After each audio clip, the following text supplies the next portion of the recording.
2000년대 후반 외환거래 교육 사업에 뛰어든 김성훈 대표는 그즈음 경찰에서 참고인 조사를 받으며 담당 경찰과 인연을 맺게 됩니다. 서울 강남경찰서 경제팀의 윤모 경사였습니다.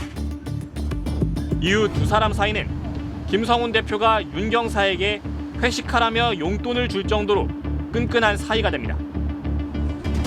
급기야 윤 경사는 2015년엔 자신의 승진을 김 대표에 부탁하기까지 합니다.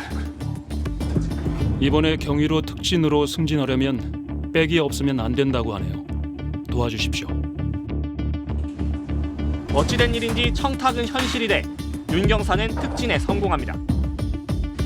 김성훈 대표는 이때 이미 600억 원대의 피해가 발생한 첫 재판의 1심에서 유죄 판결을 받은 상태였습니다. 한심한 일이죠. 일단 경찰이나 국가기관에 이런 사기 범죄자가 인사권을 행사할 수 있다. 이거 자체가 끔찍한 일이고요. 청탁을 들어준 대신 김 대표는 승진한 윤경희에게 영등포 경찰서 지능범죄수사팀으로 자리를 옮길 것을 요구합니다.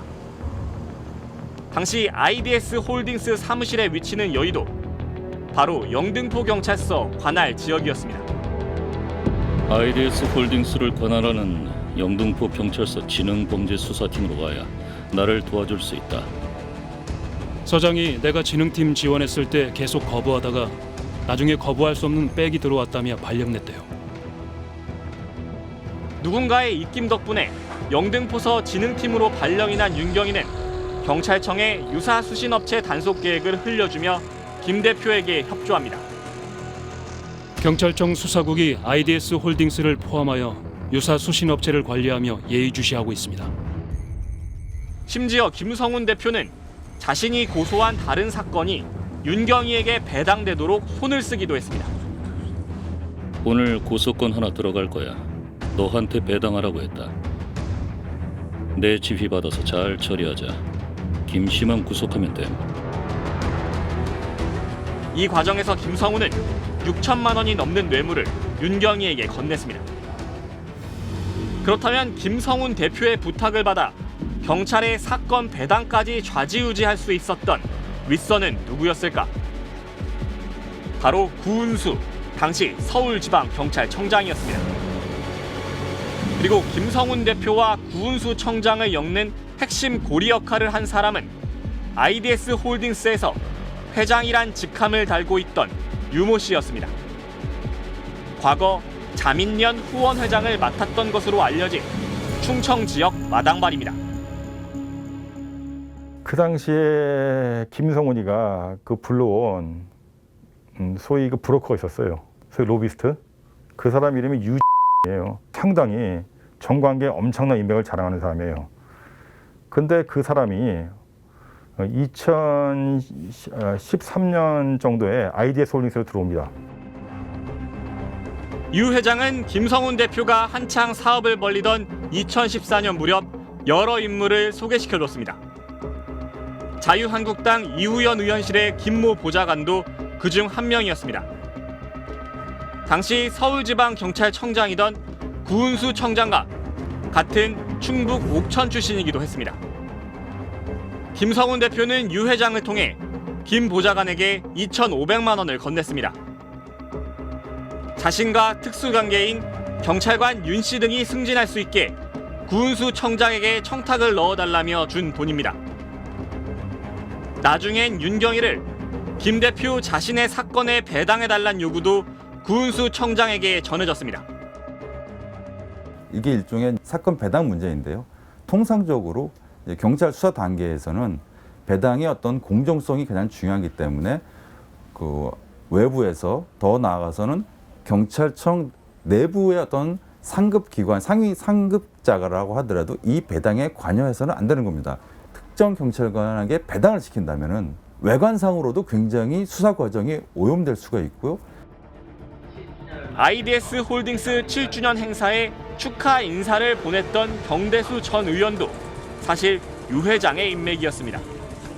검사 출신인 경 전 의원은 현재 윤석열 국민의힘 대선 예비 후보의 충북 선대위원장 역할을 맡고 있을 정도로 충청 지역에서 영향력이 여전한 걸로 알려져 있습니다.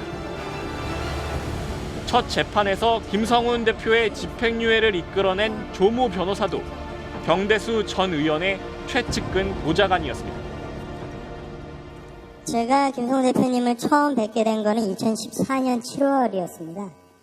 제가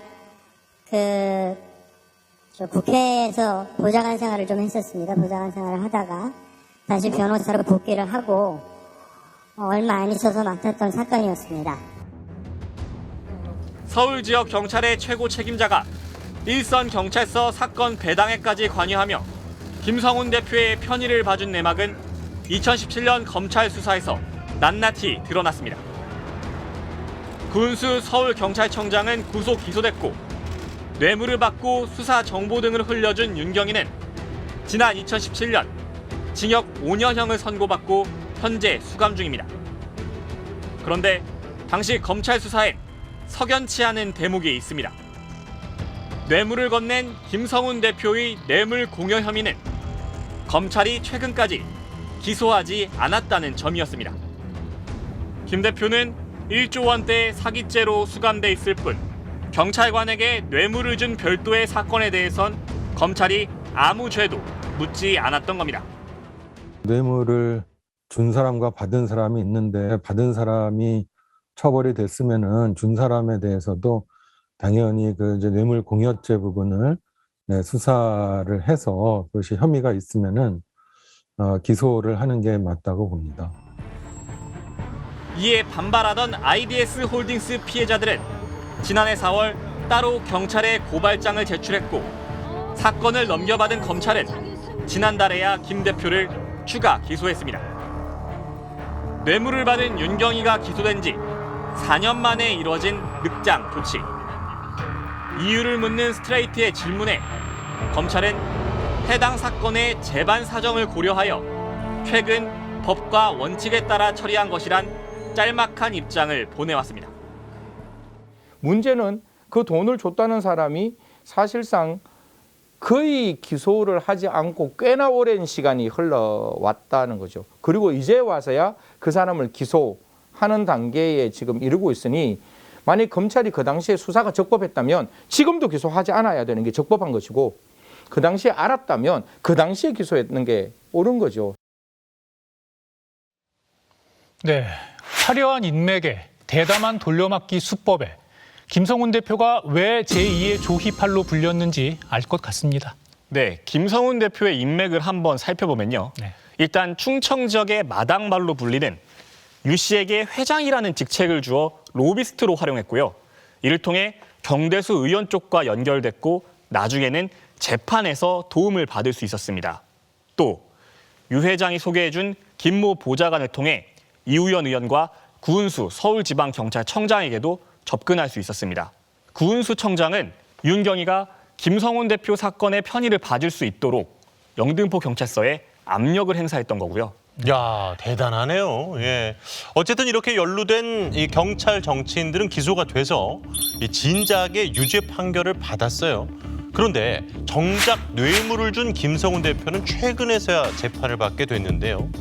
야, 이거 검찰이 좀 마지못해 기소를 한 듯한 느낌인데요. 맞습니다. 왜 이런 느낌을 가질 수밖에 없는지 구은수 전 청장 사건부터 다시 살펴보겠습니다.